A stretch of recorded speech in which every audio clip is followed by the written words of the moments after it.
यरूशलेम के राजा दाऊद के पुत्र और उपदेशक के वचन। उपदेशक का यह वचन है कि व्यर्थ ही व्यर्थ, व्यर्थ ही व्यर्थ, सब कुछ व्यर्थ है। उस सब परिश्रम से जिसे मनुष्य धरती पर करता है, उसको क्या लाभ प्राप्त होता है? एक पीढ़ी जाती है और दूसरी पीढ़ी आती है, परंतु पृथ्वी सर्वदा बनी रहती है। सूर्य उदय होकर अस्त भी होता है और अपने उदय की दिशा को वेग से चला जाता है। वायु दक्षिण की ओर बहती है और उत्तर की ओर घूमती जाती है।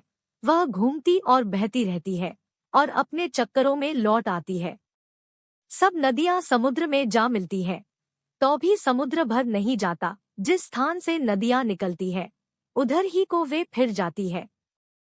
सब बातें परिश्रम से भरी हैं, मनुष्य इसका वर्णन नहीं कर सकता। न तो आंखें देखने से तृप्त होती हैं और न कान सुनने से भरते हैं। जो कुछ हुआ था वही फिर होगा, और जो कुछ बन चुका है वही फिर बनाया जाएगा, और सूर्य के नीचे कोई बात नई नहीं है। क्या ऐसी कोई बात है जिसके विषय में लोग कह सके कि देख यह नहीं है? यह तो प्राचीन युगों में वर्तमान थी। प्राचीन बातों का कुछ स्मरण नहीं रहा, और होने वाली बातों का भी स्मरण उनके बाद होने वालों को न रहेगा। मैं उपदेशक यरूशलेम में इस्राएल का राजा था, और मैंने अपना मन लगाया कि जो कुछ सूर्य के नीचे किया जाता है, उसका भेद बुद्धि से सोच सोचकर मालूम करूं। यह बड़े दुख का काम है जो परमेश्वर ने मनुष्यों के लिए ठहराया है कि वे उसमें लगे।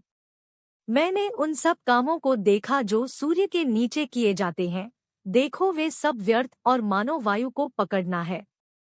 जो टेढ़ा है वह सीधा नहीं हो सकता, और जितनी वस्तुओं में घटी है वे गिनी नहीं जाती। मैंने मन में कहा, देख, जितने यरूशलेम में मुझसे पहले थे उन सबों से मैंने बहुत अधिक बुद्धि प्राप्त की है, और मुझको बहुत बुद्धि और ज्ञान मिल गया है।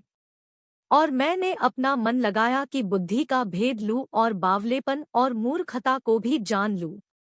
मुझे जान पड़ा कि यह भी वायु को पकड़ना है, क्योंकि बहुत बुद्धि के साथ बहुत खेद भी होता है, और जो अपना ज्ञान बढ़ाता है वह अपना दुख भी बढ़ाता है। मैंने अपने मन से कहा, चल, मैं तुझको आनंद के द्वारा जांचूंगा, इसलिए आनंदित और मगन हो। परंतु देखो, यह भी व्यर्थ है। मैंने हंसी के विषय में कहा, यह तो बावलापन है, और आनंद के विषय में उससे क्या प्राप्त होता है? मैंने मन में सोचा कि किस प्रकार से मेरी बुद्धि बनी रहे, और मैं अपने प्राण को दाख मधु पीने से क्यों कर बहलाऊं और क्यों कर मूर्खता को थामे रहूं, जब तक मालूम न करूं कि वह अच्छा काम कौन सा है जिसे मनुष्य जीवन भर करता रहे। मैंने बड़े बड़े काम किए। मैंने अपने लिए घर बनवा लिए और अपने लिए दाख की बारियां लगवाईं। मैंने अपने लिए बारियां और बाग लगावा लिए और उनमें भांति भांति के फलदायी वृक्ष लगाए। मैंने अपने लिए कुंड खुदवा लिए कि उनसे वह वन सींचा जाए जिसमें पौधे लगाए जाते थे। मैंने दास और दासियां मोल ली, और मेरे घर में दास भी उत्पन्न हुए, और जितने मुझसे पहले यरूशलेम में थे उनसे कहीं अधिक गाय बैल और भेड़बकरियों का मैं स्वामी था। मैंने चांदी और सोना और राजाओं और प्रांतों के बहुमूल्य पदार्थों का भी संग्रह किया। मैंने अपने लिए गवैयों और गाने वालियों को रखा, और बहुत सी कामिनियां भी जिनसे मनुष्य सुख पाते हैं अपनी कर ली। प्रकार मैं अपने से पहले के सब यरूशलेम वासियों अधिक महान और धनाढ़ हो गया, तो भी मेरी बुद्धि ठिकाने रही।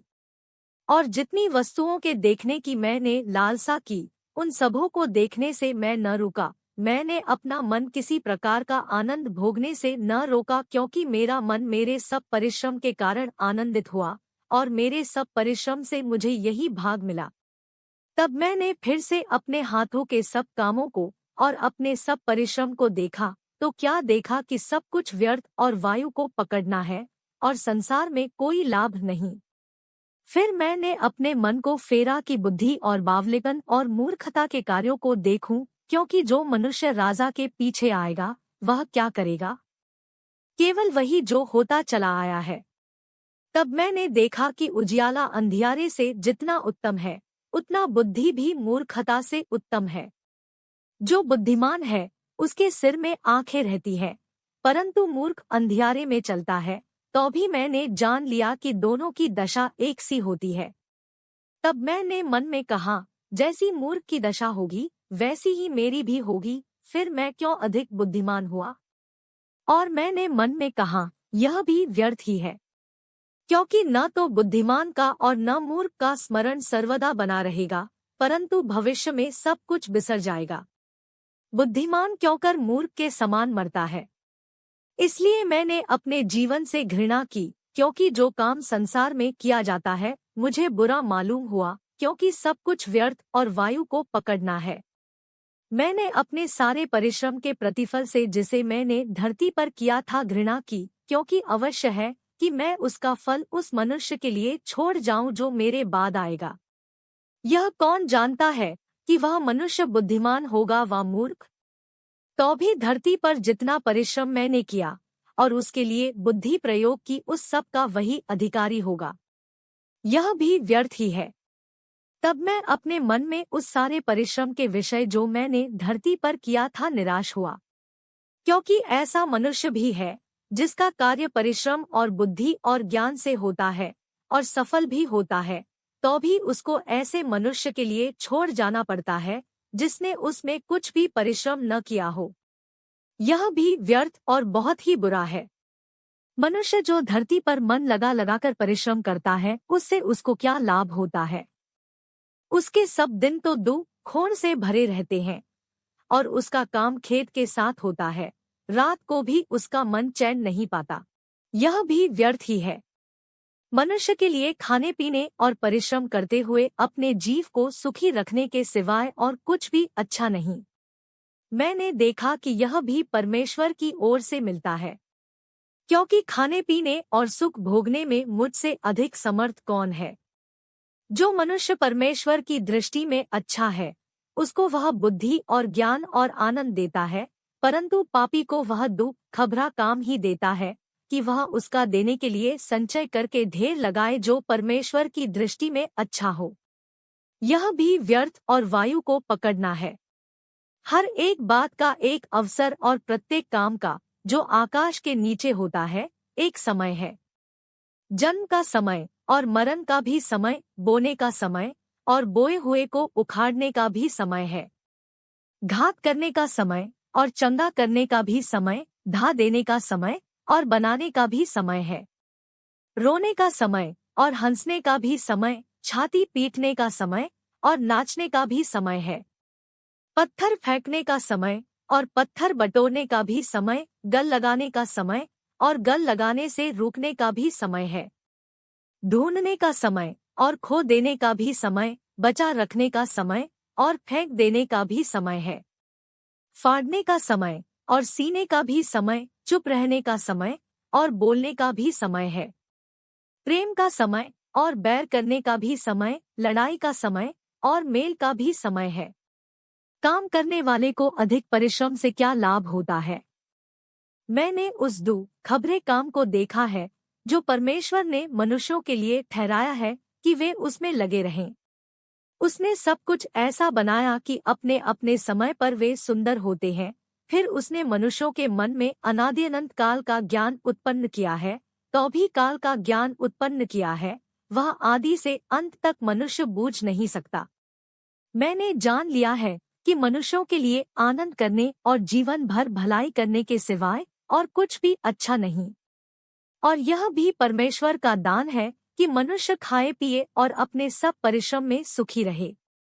मैं जानता हूँ कि जो कुछ परमेश्वर करता है वह सदा स्थिर रहेगा, न तो उसमें कुछ बढ़ाया जा सकता है और न कुछ घटाया जा सकता है। परमेश्वर ऐसा इसलिए करता है कि लोग उसका भय माने।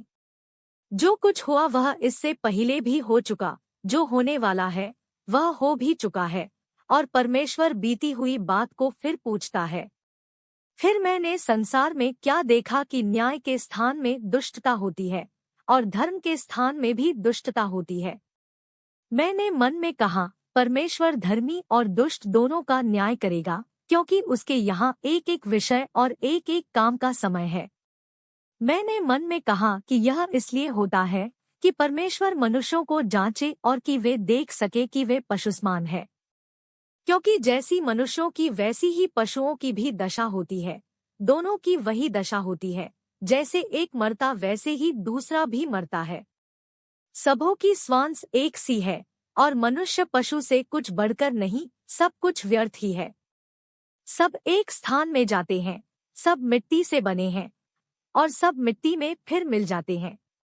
क्या मनुष्य का प्राण ऊपर की ओर चढ़ता है और पशुओं का प्राण नीचे की ओर जाकर मिट्टी में मिल जाता है? कौन जानता है? सो मैंने यह देखा कि इससे अधिक कुछ अच्छा नहीं कि मनुष्य अपने कामों में आनंदित रहे, क्योंकि उसका भाग्य यही है। कौन उसके पीछे होने वाली बातों को देखने के लिए उसको लौटा लाएगा? तब मैंने वह सब अंधेर देखा जो संसार में होता है। और क्या देखा कि अंधेर सहने वालों के आंसू बह रहे हैं और उनको कोई शांति देने वाला नहीं। अंधेर करने वालों के हाथ में शक्ति थी, परंतु उनको कोई शांति देने वाला नहीं था। इसलिए मैंने मरे हुओं को जो मर चुके हैं, उन जीवितों से जो अब तक जीवित है, अधिक सराहा। वरन उन दोनों से अधिक सुभागी वह है जो अब तक हुआ ही नहीं, न ये बुरे काम देखे जो संसार में होते हैं।